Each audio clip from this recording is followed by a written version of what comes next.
welcome to yet another dazzling dose of Bazzled with me, Zora Amin.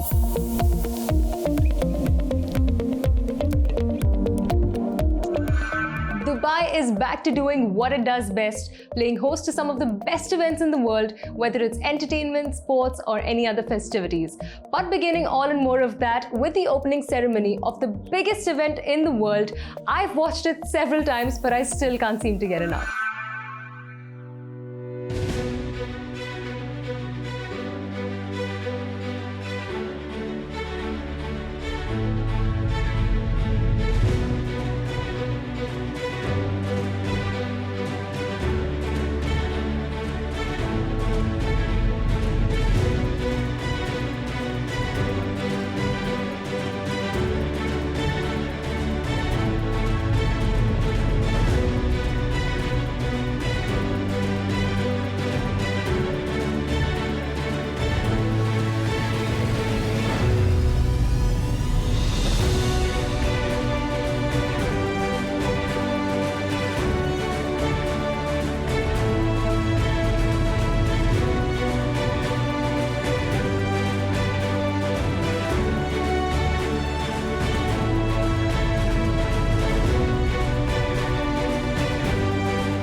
يلتقي العالم بأسره على أرض دولة الإمارات العربية المتحدة، واليوم نشهد معاً انطلاقة جديدة.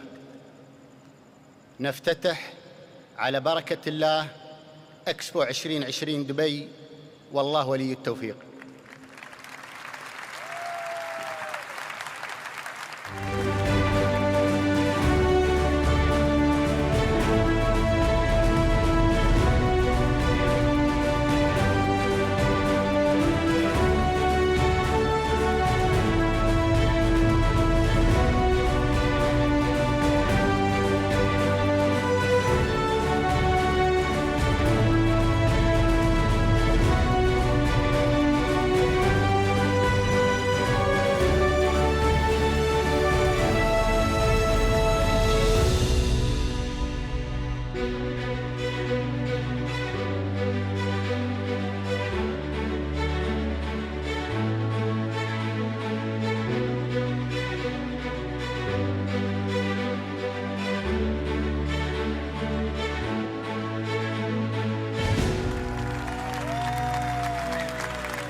आजा माही आ सोनिया वे आके आज मेरे गले लग जा तू.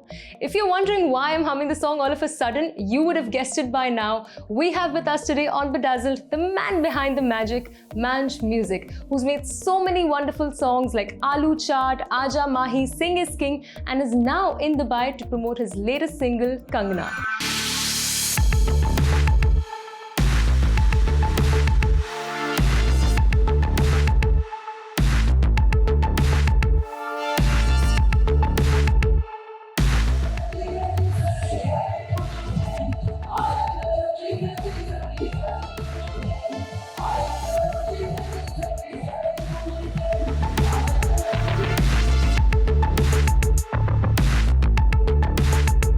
Hi Manj, welcome to Bazzled. Thank you very much. So tell us about your story, your career, how you started it, and the journey to becoming who you are today. When we started, it was like when we was 15, 16 years old. And at 15, 16 years old, we didn't really know much about what we wanted to do in life. So what we was doing was playing cricket, playing football, and doing the usual kid stuff. However, we had this one spark of like, we wanted to, we liked music. So we used to listen to a lot of Michael Jackson, listen to a lot of Gora music, not so much Punjabi music, being brought up in the UK. And then some of my close friends introduced us to more Punjabi music, and we started listening to Kuldeep Manak and some really old school Punjabi and the UK bands like Alap and Pardesi and these people, which then made us want to make music. And making music, we just did anything and everything we possibly could to try to make music. From tapping on tables to hitting sticks on things and recording just on a tape recorder. But we had this one opportunity to DJ at my younger brother Serge's birthday party, 16th birthday party. And this created so much hype at this birthday party. Everybody started booking us for, oh, come and do our show, come and do our wedding, come and do our this. And then from then on, we just got into music production. Then RDB came, we started recording more songs from Punjab, making the UK Bhangra scene, and then so on. And went from there to Bollywood to today. And about your association with Snoop Dogg, how did that happen? Snoop Dogg was actually the second choice, believe it or not, of Akshay Paji's. So originally, Akshay said to us that, listen boys, I need someone big, an artist from the US. Bring him and let's put him on a Bollywood song on my next movie. And we said, Paji, what a crazy idea. No problem, let's make a beat. So we made a beat, and it was just a simple beat. So we sent the beat to Akshay Paji. He loved the beat and he said, get me 50 Cent. So we said, oh, okay, 50 Cent. And I was living in Toronto at the time, so I had a lot of connections with some people in the US. And we reached out to 50 Cent, we sent him the beat to his management, and he didn't like the beat. He said, no, I don't like the beat, I'm not gonna rap on this song.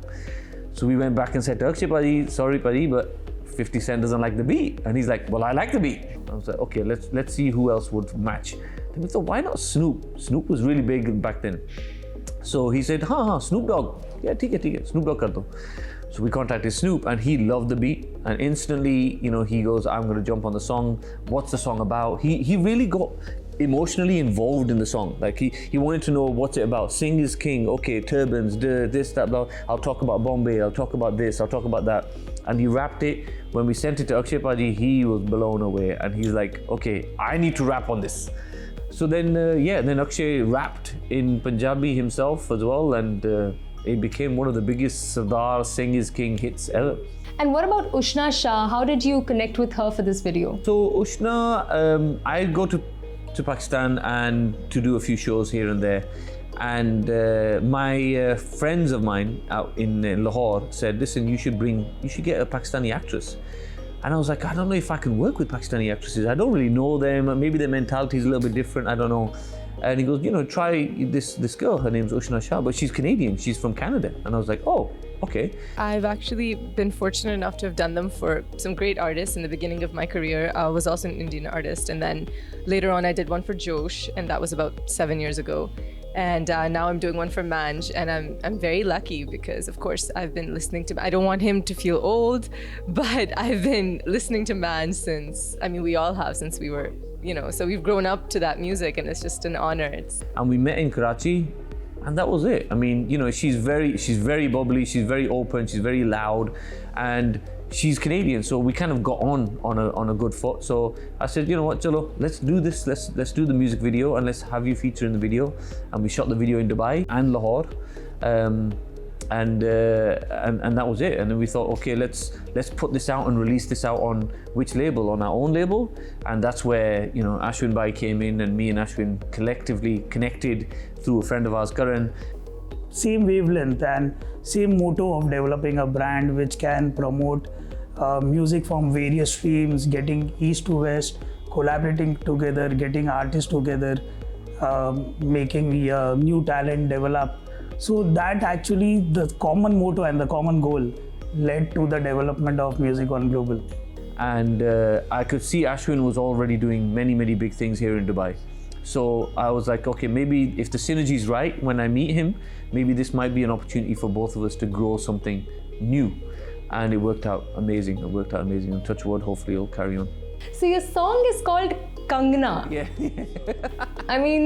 What's the story with that? I've had people put in comments, you're promoting Kangna or not in this song? And I'm like, well, not really, we're saying Kangna is the song. This is actually one of my first story-based music videos. And that's what I'm trying to go in that direction. Just like Michael Jackson used to make small movies as music videos, I'm trying to do the same thing now.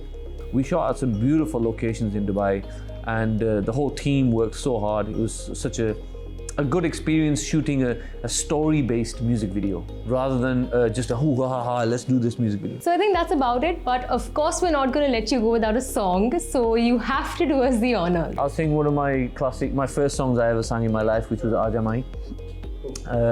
This was also written by Dad.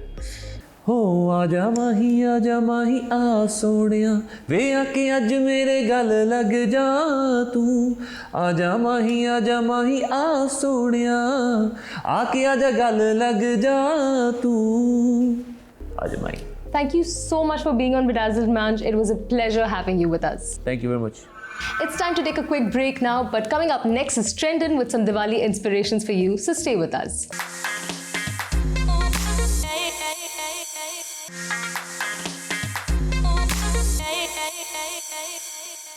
Yves Saint Laurent said, "Fashions fade, but style is eternal."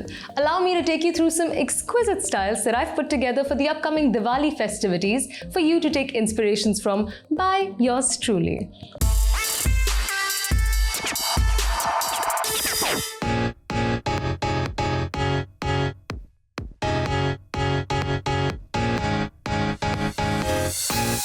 So I'm dedicating this episode to all the ladies that believe in less is more, because the lesser you deck up, the classier you look.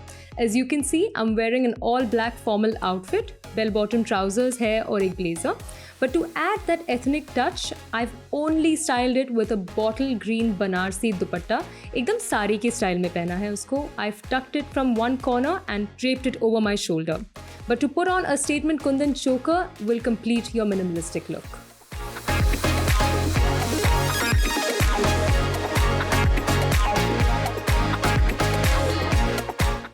For the second outfit, I've picked a simple full flare organza lehenga. अगर आपके पास कोई skirt हो तो वो भी चल जाएगा.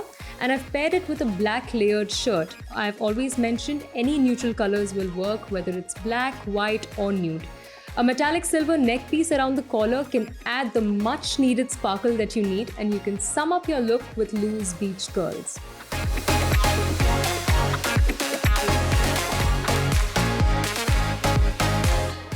For all the boss ladies out there, if you too are a blazer lover like me, then this look is definitely for you. I've picked my favorite camel blazer and paired it with a nude turtleneck top. And giving it my desi tadka are my brocade straight cut trousers. You can accessorize the look with a gold chic belt and some jhumkas, and you're ready for your thumkas.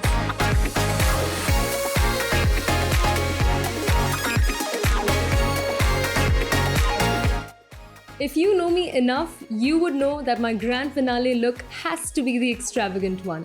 Putting together a very unconventional ensemble for this look, I've picked up my grey flare jumpsuit, and since greys go so well with yellows, I've paired it with my yellow brocade choli. जो आपके लहंगे के साथ चोली आती है, the blouse that you get, it could be of any bright color, yellows, oranges, and they'll work well with the grey.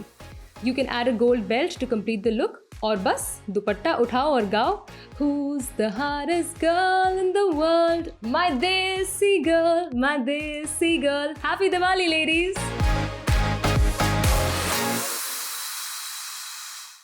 Gafar Global, a leading supplier of health and hygiene products in the Middle East, has collaborated with VPS, Virus Protect Services Worldwide, to introduce the Citrox range of solutions in the region. The uniqueness of these products is that they're 100% natural, no alcohol, no chemicals, so they're completely safe to use even by children.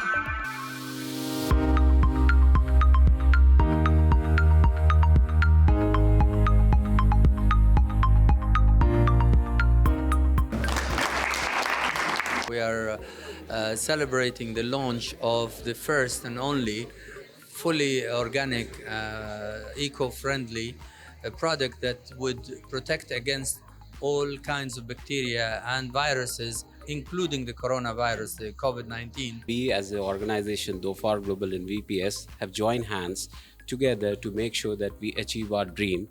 And this dream is nothing, it's more than to protect people. And what we are looking at, that how do we protect a common human, pet, or anyone who's there in this part of the world. I truly believe that everything and every disease that exists on Earth has a natural, organic remedy for it. It just takes us time to find it. We believe this is a revolutionary product, and we've taken time to bring it out, but it's an innovation from an existing invention from decades ago that has now been innovated further to bring it to the use of antivirus sanitization. The objective is to make sure that everything should be very safe and protecting the environment. We want something which should be 100% organic, 100% sustainable, which is in line with the Expo 2020 objective. And what we are looking at is mostly a family safe environment. I got involved with Citrox through my capacity in the cleaning market in the UK, and I just fell in love with the product. It was something that we'd needed for some time, that was more environmentally sound, but that was going to be effective as well. And as we know, there's lots of products out there that you can do general cleaning with, but do they act as a disinfectant? Do they, sanitize a surface? And so this was one of those first products that really was able to deliver on both sanitization and environmentally sound properties. A big one for me is sustainability, whether it's ethical manufacturing, sustainability, recycling. I believe we're at a period in time now where protecting the planet is key. I mean, we're the custodians of the planet at the moment. We're seeing lots and lots of problems daily, all across the globe. And I would highly recommend to go for the products which we have launched, which works as a barrier. It doesn't contaminate, and also make sure that it keeps your environment healthy and hygiene.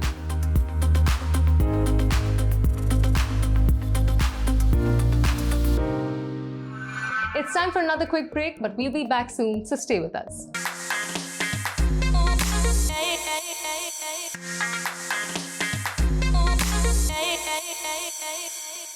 American writer Elbert Hubbard said, "Work to become, not to acquire." Shane and Peter will now guide you on how to become and get acquired. I mean, hired. It's career tip time. And today, we're going to be talking about managing your personal brand through LinkedIn. LinkedIn is a really important way for job seekers to gain access to roles and give themselves the best chance of getting a job. Today, we're going to be talking about 4 key elements of managing your LinkedIn brand. The first element is the basics. The second is search engine optimization. The third is thought leadership. And the fourth is contactability. So in the first element here, we talk about the basics. It's important to have a professional photo on your LinkedIn profile, and even more important, to make sure that your personal profile exactly matches the skills and the jobs that you have really had. Don't make up fiction on your LinkedIn profile because it can be easily checked, but make sure that the basics of your profile match the companies that you worked for and the real jobs that you've done. And then when you're working on your search engine optimization, you want to make sure that you have a nice, clearly focused profile. You don't want to be all things to all people. Pretty soon you won't be anything to anybody. So if you're a chief marketing officer, make sure that all your roles are marketing roles. Anything that you've done that's not related to marketing, get it off your profile. Don't put it there. So if you're a chief marketing officer that likes to do career coaching on the side, don't bother listing the career coaching piece. So we want to see people who are really focused, because we want to make sure that they're going to join the company, they're going to stay in the role for a long time. The next thing that you want to do is make sure that you have all the buzzwords in your profile, all the keywords. And so write out a little bit of context for each of your positions and make sure that you're putting those buzzwords in. So anything that someone would Google search for your role, make sure that it's in your profile. But then the way to really stand out on LinkedIn is posting thought-leading articles. So this is your opportunity to show that you're a thought leader in your field, that you have professional expertise, that you have a point of view. You should be heard in the marketplace. And so by staying up to date on current trends and posting interesting articles gives you the best chance of standing out and being seen as a thought leader in your industry. The final piece, which always drives me crazy, is when executives are not making themselves accessible. So if you want a big opportunities don't stay on the market for a long time. You have a small window. So when the recruiter or headhunter looks at your profile, put your mobile number on your profile. Don't worry, people are not going to call you in the middle of the night. In fact, if you put your mobile number on your profile, you'll actually find very few people will actually call unless they have a very strong fit of a role for you. And watch out with the email, because the email is the one that you will get blasted with spam bots and all of that. The mobile number, make it easy for your headhunter to reach you. And that's the key thing, accessibility. And this is Shade and Pete wishing all of your dreams come true. The wait is over. The finale of the favorite franchise is here, and we were among the first to catch a sneak peek. No Time to Die. More about Bond right here with Santosh. Welcome to Watch Me If You Can. Santosh Kumar, reviewing No Time to Die, Daniel Craig's last outing as the world-saving British superhero. We will talk about the film in just a minute, but let's talk about the actors who have played Bond so far. My favorite being Sean Connery, Roger Moore, Pierce Brosnan in that order. Not so much of a fan of George Lazenby and Timothy Dalton. But Daniel Craig kicked off a franchise of films starting with Casino Royale, and this is his 5th film and the last one in the Bond series so far. No Time to Die begins with where Spectre ends, where Bond is out with Madeleine Swan and he is almost heading towards retirement. Unlike all the other Bond films, the nemesis played by Rami Malek's Safin is short of expectations compared to a Javier Bardem from Skyfall, who was far more menacing. Léa Seydoux reprises her character of Madeleine Swan, the psychiatrist treating Blofeld. For the first time in any Bond film history, we have a new 007 played by Lashana Lynch, coming back to the antagonist played by Rami Malek. Like I said, he has a very short role and is far less menacing. Unlike Sean Connery or Pierce Brosnan or Roger Moore, who are far more macho, strong, intelligent, and always out to save the world, Daniel Craig's Bond is soft and vulnerable, strong physically but mentally more emotional, and this is a tearful farewell to the Bond franchise. So far, we don't know who's going to reprise the role next. Ralph Fiennes as M, Christoph Waltz as Blofeld, Naomi Harris as Moneypenny are all there in their respective characters.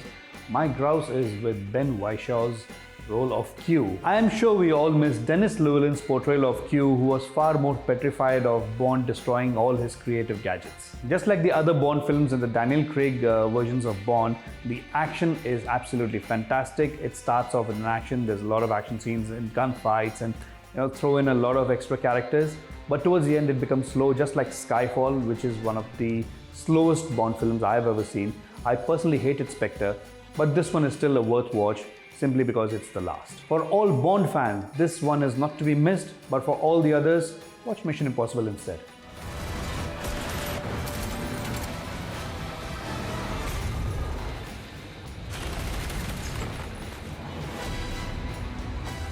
Our next review for today is Chehre, Amitabh Bachchan and Imran Hashmi's outing, which is now out on Amazon Prime. The courtroom drama thriller set in one guest house, Chehre aims to make a social commentary on criminal justice in India, and it's filled with veteran actors such as Ridhiman Chatterjee, Anu Kapoor and Raghuveer Yadav. This film also has Rhea Chakravarti in a very brief role after her battle with the legal system in India. And it also marks the return of Rumi Jaffrey as a director who has moved from doing comedy to a serious courtroom drama, a thriller perhaps. Essentially set inside one room inside a cottage, the film is a portrayal of a trial in a room against all these oldies trying to deliver justice in a mock trial. It's an engaging thriller and it keeps you engrossed till the end, except for the monologue towards the end, which is quite long, despite being delivered by Amitabh Bachchan's baritone. But the scenes between Imran Hashmi and Amitabh are commendable. For all the Amitabh Bachchan fans out there, this is a must-watch. For all the Imran Hashmi fans, this is a must-watch. For all the others, until next time, watch me if you can. This is Santosh. And with that, it's time for me to go. But I must thank you for your valuable feedback on our social media handles. So do keep them coming. Bazzled again, same time next week with me, Zora Ami.